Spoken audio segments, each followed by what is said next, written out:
প্রশ্ন উঠছে ইতিমধ্যেই অভিষেক মনু সিংভি কংগ্রেস নেতা, তার একটি মন্তব্যে যে ভোটের প্রচার শুরু হতেই কি কার্যত হার মানলেন কংগ্রেস নেতা অভিষেক মনু সিংভি। প্রশ্ন উঠছে কারণ তিনি বলছেন পশ্চিমবঙ্গে দারুণ কিছু করার ব্যাপারে আমরা পিছিয়ে রয়েছি। যদিও পশ্চিমবঙ্গে কংগ্রেসের ফল আগের থেকে ভালো হবে, সেখানে বিরোধী জোটের এক দলের জয় নিশ্চিত। পাশাপাশি নাম না করে আসন্ন বিধানসভা ভোটে ইন্ডি জোটের তৃণমূল কংগ্রেস ভোটে জিতবে বলে দাবি করেছেন কংগ্রেস নেতা অভিষেক মনু সিংভি। अब आते हैं अपन बंगाल में। बिल्कुल मैं सीधा मानता हूं कि अभी बहुत लेट है कि हम अपने आप कोई चीज़ चमत्कार दिखाएं वहाँ, लेकिन कम से कम इंडिया अलायंस के एक महत्वपूर्ण घटक जिनके साथ हम राष्ट्रीय स्तर पे हैं, उनकी विजय पक्की है। ये कहना कि कांग्रेस जीतेगी मैं बिल्कुल नहीं मानता, लेकिन कांग्रेस अच्छा प्रदर्शन करेगी।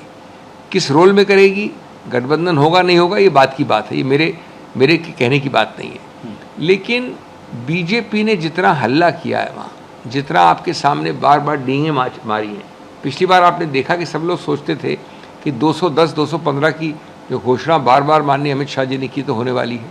माहौल पैदा करने में बीजेपी बहुत माहिर है। खोदा पहाड़ निकला चूहा, तो इस बार मैं समझता हूँ चूहे से भी कम निकलेगा, और इसलिए वहाँ भी बीजेपी की हार पक्की है। এটা ওনার ব্যক্তিগত বক্তব্য। আমার মনে হয় কোন মাননীয় নেতারই মাননীয় শুভঙ্কর সরকার মহাশয়ের সঙ্গে কথা না বলে কোন ধরনের মন্তব্য করা উচিত না। ইকুয়ালি ভারতীয় জনতা পার্টি এবং দুর্বিনীত তৃণমূল কংগ্রেসের বিরুদ্ধে লড়াইয়ে নেমেছি এবং 294টি আসনেই জাতীয় কংগ্রেস তাদের প্রার্থী তালিকা ঘোষণা করতে চলেছে এবং শুভঙ্কর সরকার মহাশয়ের নেতৃত্বে আমরা তৃণমূল কংগ্রেসের বিরুদ্ধেও একদম কাঁটে সে কাঁটে টক্কর লেকে हम लोग लड़ेंगे। কেউ যদি কোনো দায়িত্ব জ্ঞানহীন মন্তব্য করে বাংলার কংগ্রেস তার দায়িত্ব নেবে না। তারা সবাই জানেন, গোটা ভারতবর্ষ জানে, বিজেপিকে লড়ার জন্য তৃণমূল কংগ্রেস মমতা বন্দ্যোপাধ্যায়ের নেতৃত্বে, অভিষেক বন্দ্যোপাধ্যায়ের সেনাপতিত্বে একাই প্রস্তুত, একাই কাফি, এবং সেটা প্রমাণিত সত্য। ফলে আবার বিজেপিকে এখানে যে আমরা পরাজিত করতে চলেছি, তো সেটা কংগ্রেস নেতারা কেন, সারা বাংলার মানুষ, সারা ভারতবর্ষের মানুষ জানেন। আর কংগ্রেসের যেখানে দায়িত্ব ছিল বিজেপিকে রোখা, মহারাষ্ট্র, দিল্লি, হরিয়ানা, বিহার, সেখানে কংগ্রেস ফেল করেছে। আর এখানে বাংলায় মমতাদির নেতৃত্বে তৃণমূল কংগ্রেস বিজেপিকে রুখে দিচ্ছে। ভোট ঘোষণার পর গত 3 দিনে পুলিশ প্রশাসনে বড় সড় রদবদল নির্বাচন কমিশনের। ইতিমধ্যেই অপসারিত হয়েছেন রাজ্যের মুখ্য সচিব ও স্বরাষ্ট্র সচিব। ইতিমধ্যেই অপসারিত ডিজিপি, ডিজি আইন শৃঙ্খলা, অপসারিত দক্ষিণবঙ্গের এডিজি এবং উত্তরবঙ্গের আইজি। ইতিমধ্যেই অপসারিত সিপি কলকাতা ও রাজ্যের আরও 4 কমিশনারেটের সিপি। ইতিমধ্যেই অপসারিত 12 জেলার এসপি এবং 5 জন ডিআইজি। এবার অপসারিত 11 জন ডিএম ও 2 জন ডিইওকে। নির্বাচনের আগে পুলিশ প্রশাসনের অধিকাংশ জায়গাতেই নতুন মুখ আনছে নির্বাচন কমিশন।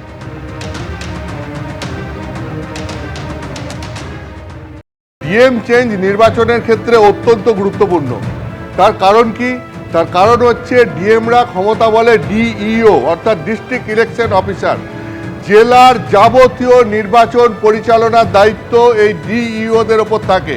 অর্থাৎ যারা ডিএম মানে একদিকে ডিস্ট্রিক্ট ম্যাজিস্ট্রেট, তারাই আবার ক্ষমতা বলে ডিইও অর্থাৎ ডিস্ট্রিক্ট ইলেকশন অফিসার। এবং জেলার যাবতীয় নির্বাচন পরিচালনার দায়িত্ব এই ডিইওদের। একদম এসআইআর পর্ব যে চলছে, এই এসআইআরেরও যাবতীয় দায়িত্ব এই ডিইওদের। এখানে যেটা আমরা দেখতে পাচ্ছি যে আজকে 11টা গুরুত্বপূর্ণ জেলা ডিএমকে পরিবর্তন করে দেওয়া হলো। মানে পুরো প্রশাসনের অর্ধেক তুমি বলতে পারো চেঞ্জ করে দেওয়া হলো। এবং শুধু তাই নয়, 11টা গুরুত্বপূর্ণ জেলার ডিএমই নয়, এছাড়া কলকাতা উত্তর এবং দক্ষিণের ডিইও। যেহেতু কলকাতায় কোনো ডিএম নেই, কলকাতার যে ম্যাজিস্ট্রেটের পাওয়ার সেটা কলকাতা সিপিকে দেওয়া আছে, সেই কারণে যেহেতু কলকাতা ডিএম নেই, সেই কারণে কলকাতা উত্তর এবং দক্ষিণ, কলকাতাকে দুটো ভাগে ভাগ করে সেখানে 2 জন ডিস্ট্রিক্ট ইলেকশন অফিসারকে নিয়োগ করা হয়। এই 2 জন ডিস্ট্রিক্ট ইলেকশন অফিসার তারা এখানে নির্বাচনের যাবতীয় দায়িত্ব পালন করেন। অর্থাৎ ডিএমরা যে দায়িত্ব জেলায় পালন করেন, কলকাতা উত্তর এবং দক্ষিণে নির্বাচনের ক্ষেত্রে ডিইওরা সেই দায়িত্ব পালন করেন। তার মানে সব মিলিয়ে 13 জন ডিইও ডিস্ট্রিক্ট ইলেকশন অফিসার নির্বাচনের যাবতীয় কাজকর্ম পরিচালনার দায়িত্ব এদের। যে এতদিন পর্যন্ত রাজ্য প্রশাসনের নিয়োগ করা যে সমস্ত অফিসাররা ছিলেন সেই অফিসারদের মধ্যে 13 জন অফিসারকেই পরিবর্তন করে দেওয়া হলো। মানে সব মিলিয়ে তুমি বলতে পারো প্রায় রাজ্যের অর্ধেক ডিইওকে পরিবর্তন করে দেওয়া হলো। মানে এটা নির্বাচন কমিশনের একটা বড়সড় পদক্ষেপ। যাবতীয় খোল নলচে বদলে দিচ্ছে নির্বাচন কমিশন পুলিশ প্রশাসনের। একটা জল্পনা চলছে যে এইটা একদম চিফ সেক্রেটারি থেকে ডিএম অবধি এখন এসে পৌঁছেছে, অন্যদিকে ডিজিপি সিপি থেকে এসপি র্যাঙ্ক অবধি এসে পৌঁছেছে।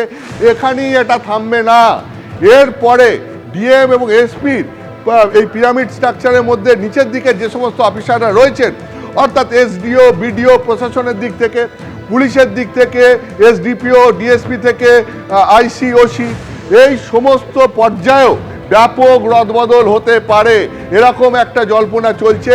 আগামী কয়েকদিনে হয়তো এই রকম আরও অনেক রদবদলের সিদ্ধান্ত জাতীয় নির্বাচন কমিশনের তরফ থেকে নেওয়া হবে, যেটাকে ঘিরে রাজ্য এবং নির্বাচন কমিশনের সংঘাত যে আরও বাড়বে সেটা আর বলার অপেক্ষা রাখে না। শুধুমাত্র জেলা শাসক ডিওই নয়, রাজ্যের 5 জায়গায় ডিআইজি অপসারিত। রায়গঞ্জ রেঞ্জ, মুর্শিদাবাদ, বর্ধমানের ডিআইজি অপসারণ করা হয়েছে প্রেসিডেন্সি রেঞ্জ ও জলপাইগুড়িতেও। নতুন ডিআইজিদের কাল সকাল 11টার মধ্যে দায়িত্ব নিতে হবে, রিপোর্ট পাঠাতে হবে কমিশনের নির্দেশ নির্বাচন কমিশনের।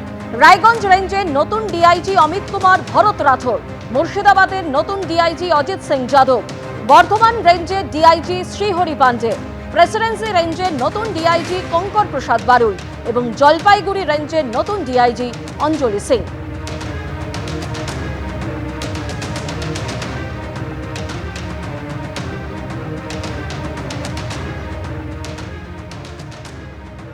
প্রশাসন এবং রাজ্য পুলিশের এই একাধিক অপসারণ নিয়ে গতকাল মুখ্যমন্ত্রী মমতা বন্দ্যোপাধ্যায় কি বলেছিলেন শোনাব।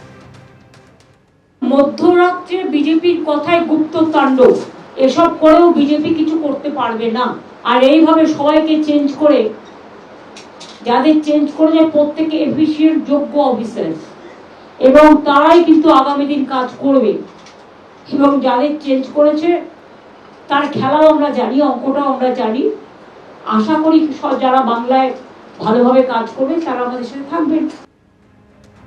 মুখ্যমন্ত্রী মমতা বন্দ্যোপাধ্যায় তিনি বলেছেন বিজেপির কথায় মধ্যরাতে গুপ্ত তাণ্ডব, আর এই নিয়ে বিজেপির কি বক্তব্য শুনুন। কি করবে প্রশাসন বলে কি আছে? প্রশাসন মানেই তো তৃণমূল, তৃণমূল মানেই প্রশাসন। এখানে কোনো আলাদা ভাগ ছিল নাকি? এই রাজ্যে গত 1.5 দশক ধরে যা চলেছে, প্রশাসন মানেই তৃণমূল, তৃণমূল মানেই প্রশাসন। যারা ওই তৃণমূল ভবনে যান না কোনো কারণে, তাদের জন্য একটা আলাদা করে না দেখা তৃণমূলী ব্যবস্থাও ছিল। আর এই পরিস্থিতিতে এদেরকে সরানো ছাড়া নির্বাচন কমিশনের কি আর উপায় ছিল?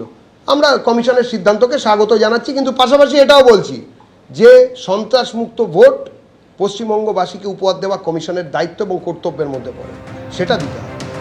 এবিপি আনন্দ, এগিয়ে থাকে, এগিয়ে রাখে।